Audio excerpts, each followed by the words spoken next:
Olá pessoal, aqui é o Marcelo por trás da máscara e hoje eu vou falar de Madame Mirage, do Paul Dini e desenhada por Kenneth Rocafort.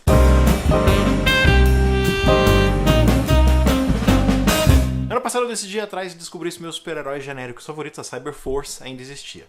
Eu fiquei sabendo que de tempos em tempos o Mark Silvestri, o dono do estúdio Top Cow, retorna a esse que foi seu primeiro trabalho na Image. Eu li tudo que tinha da Cyberforce no Comixology e o crossover com outro supergrupo da Top Cow, o Hunter Killer, me chamou a atenção, em particular por causa da arte. Um tal de Kenneth Rocafort, nunca ouvi falar dele. Pesquisando na internet, eu descobri que o cara tinha trabalhado com o Paul Dini numa minissérie também para Top Cow chamada Madame Mirage. O Paul Dini, na minha opinião, é um gênio. Ele é o argumentista responsável pelo meu desenho animado favorito, Batman do Futuro. E se você gosta dos desenhos do Batman, do Super-Homem ou da Liga da Justiça, você tem a ele a agradecer. Por sinal, foi o Paul Dini que inventou a Harley Quinn. Ele também é responsável pela história dos games do Batman, Arkham City e Arkham Asylum. E mais recentemente ele produziu as animações Ultimate Spider-Man e Hulk Agents of Smash. Eu ainda não vi Agents of Smash, mas se é dele, deve ser bom. Nos quadrinhos, ele já escreveu para 3 revistas do Batman, incluindo Detective Comics, e também uma graphic novel estreando a Zatanna e a Canário Negro. A Zatanna é sua personagem favorita. Parece que a preferência do Paul Dini é escrever personagens femininas fortes, como é o caso de Madame Mirage, que por sinal ele dedica a mulher dele, Misty Lee. Casado com uma mulher de personalidade marcante, eu entendo muito bem a força positiva que é ter uma presença feminina forte na sua vida. Sobre o livro em si, ele me custou $11 por um livro de 194 páginas. Eu tinha a obrigação moral de comprar. Ele é impresso naquele papel extremamente brilhante que é comum em graphic novels hoje em dia, e o layout quase não tem borda. E quando tem, ele é preenchido com cores fortes, marrons ou pretas. E mesmo quando tem borda, geralmente a borda faz parte de uma ilustração que está atrás. O que é um contraste tremendo com a capa, que é praticamente toda branca. O papel em si é um pouquinho mais fino que outros trade paperbacks que saíram na época. Essa revista é de 2010. Mas você só percebe isso se você tiver com outro livro lado a lado. Hoje em dia eu tenho visto mais trade paperbacks um tiquinho mais finos, como o volume 1 da Mulher Maravilha do New 52. O trade paperback também é um pouquinho mais fino do que costumava ser há uns 4 anos atrás, 5 anos atrás.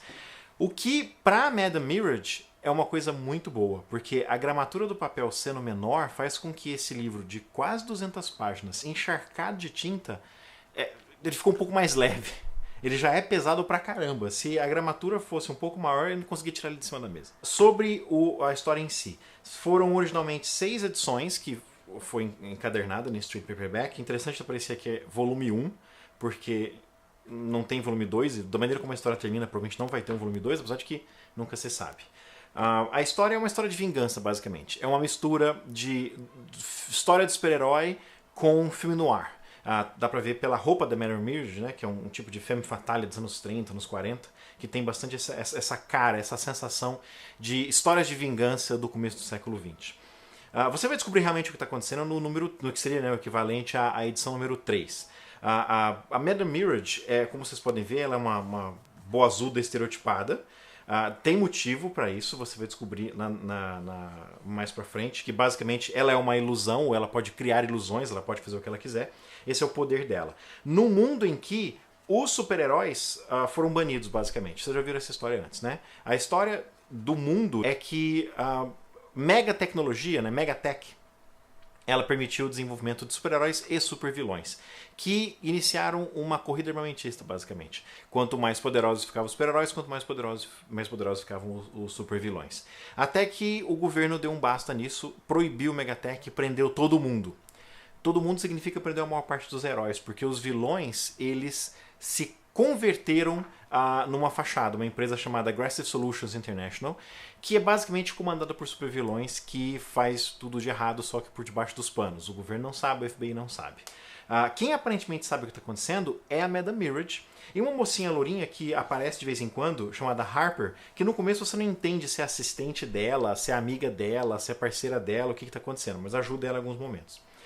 A história é daquelas em que o leitor não sabe muito bem o que está acontecendo. Porque como ela cria ilusões sólidas, a tecnologia que ela usa permite que ela não esteja exatamente onde ela parece estar, quando ela parece ser outra pessoa, faz com que outras pessoas pareçam ser quem elas não são.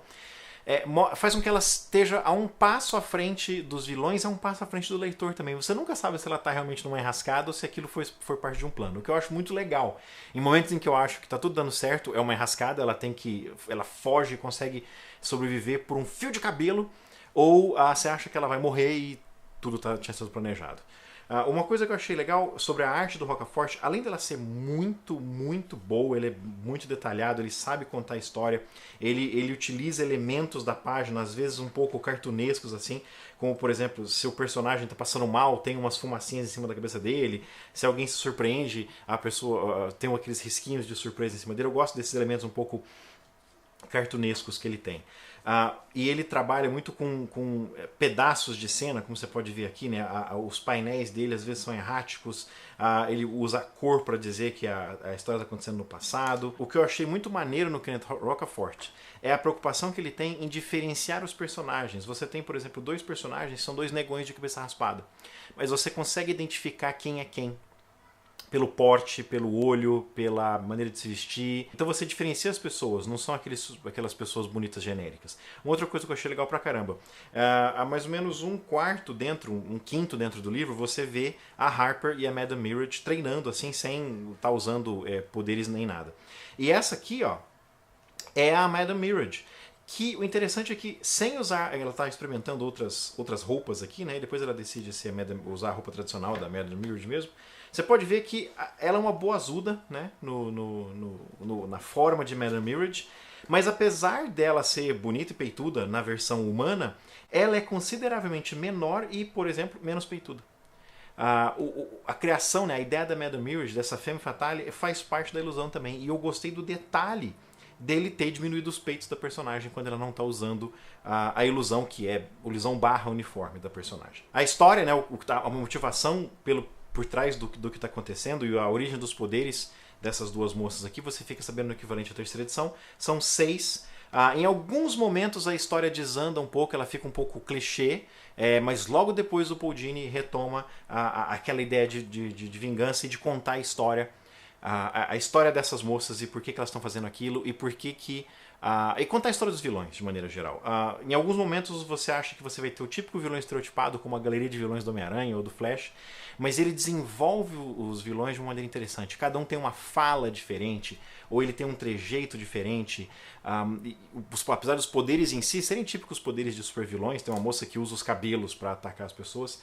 É muito legal como esses personagens secundários, que às vezes vão aparecer em uma revista só e morrer, eles são bem feitos, eles são bem pensados, eles têm personalidade. Uma coisa que é legal pra caramba ver em história em quadrinho, quando às vezes é perigoso focar demais só nos protagonistas e os vilões serem sacos de pancada. Eles são sacos de pancada, mas são sacos de pancada bem perigosos e interessantes de ver apanhar. Ao fim das 6 edições, você tem o fechamento da história, tem um twist ali, não necessariamente na última edição, o que seria equivalente à 6ª edição é o encerramento da história, amarra tudo.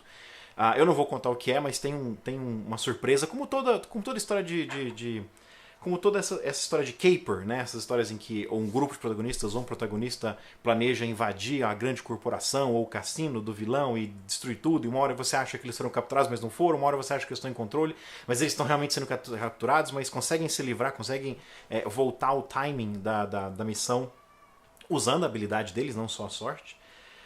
E aí tem um twist e aí tem o final da história. Ao final de tudo, você tem a revista lhe dá um texto do Paul Dini explicando a origem do personagem e vários pin-ups do Kenneth Rocafort, que correspondem às variações das capas. Capa que saiu só na Comic Con, capa da segunda tiragem, de todas as 6 edições, incluindo uma ilustração promocional do Greg Horn. Depois você tem alguns sketches aqui do próprio Paul Dini e o trabalho do Rocafort em cima dos sketches do Paul Dini, com os detalhes dele aqui. Vários rascunhos, né, vários trabalhos de personagem do Rocafort até chegar aonde ele queria. Aqui, por exemplo, tem variações de cabelo do Dude, que é um fortão da história. Eu achei legal como ele fez de várias maneiras, né? E aí tinha a opção, né, de Paul Dini escolher o que ele queria. E aí várias as ilustrações da capa, ou a Nankin, ou aqui pequenininho, né, o thumbnail, ou a versão a lápis, várias variações, e até chegar na versão final que virou capa mesmo. Eu senti um pouco falta de rascunhos de páginas, não só de capas, não só bom, praticamente pin-ups. Eu queria ver, o que eu gosto muito de ver, são os rascunhos, o desenvolvimento, a criação de algumas páginas. Não necessariamente colocando o roteiro como a Dynamite faz, mas colocando o trabalho, né, de criação dos painéis, de ordenação das cenas dentro da revista, não só das capas. Mas de qualquer forma é muito legal quando eles colocam esse trabalho do artista aqui no final. De 1 a 5 estrelas, eu dou 3 para a ideia e 4 para a execução. Eu acho que o Kenneth Rocafort contribuiu pra caramba para a imagem, para o visual da história do Paul Dini. Acho que Madame Mildred teria sido muito diferente se não fosse ilustrado pelo Rocafort. É muito raro você ter, até hoje, essa revista tem quase 4 anos. O Paul Dini decidiu fazer a Madame Mildred porque havia muito poucas personagens femininas fortes no mundo dos quadrinhos de super-heróis, e há até hoje muito poucas personagens femininas fortes que se sustentam por si só, sem precisarem estar aliadas, direto ou indiretamente, a um personagem masculino forte. Então ela vale a pena por causa disso. É uma história de vingança de 2 moças, basicamente, com elementos de cyberpunk e elementos de filme noir, ou histórias de vingança, histórias de detetive, histórias de caper dos anos 30 e 40. Fica aqui minha recomendação, Madame Mildred, pela Top Cow. Interessante que a Top Cow é uma publisher dentro da Image, mas aqui na revista em si não tem o logo da Image em lugar nenhum. Mas aqui atrás você tem, deixa eu colocar na outra câmera aqui, aqui atrás você tem o logo da Top Cow e o logo da Image, só na frente que aparentemente foi publicado pela Top Cow sem ser Image. E se você gostou da revista, se você quiser ler a revista, como sempre, eu vendo a revista depois que eu a compro e leio. Se você clicar no link aqui de baixo, tem um link para essa revista sendo vendida no Mercado Livre. Se você não quiser comprar essa cópia que eu li, porque afinal de contas está usada, né? Ou se alguém já comprou e você quiser comprar uma edição, é muito fácil encontrar essa revista na Amazon ou no Book Depository. E se você for comprar da Amazon ou no Book Depository, eu sugiro que você acesse essas lojas através dos banners que eu tenho na Terceira Terra. Você tem para tudo quanto é lugar na Terceira Terra, www.terceiraterra.com. Você tem os banners para Book Depository e Amazon. Se você comprar essa ou qualquer outra revista através desses banners, tendo chegado na Amazon ou Book Depository através de um desses banners, o site ganha comissão, que me permite comprar mais revistas e produzir mais desses vídeos e depois vender as revistas assim que eu as ler. Uma versão quadrinística do ciclo da vida. Muito obrigado por assistirem e até o próximo vídeo do Por Trás da Máscara. Spoilers! Eu vou ler Blood. Dá pra ver aqui que eu já comecei a ler? Né? Até o próximo.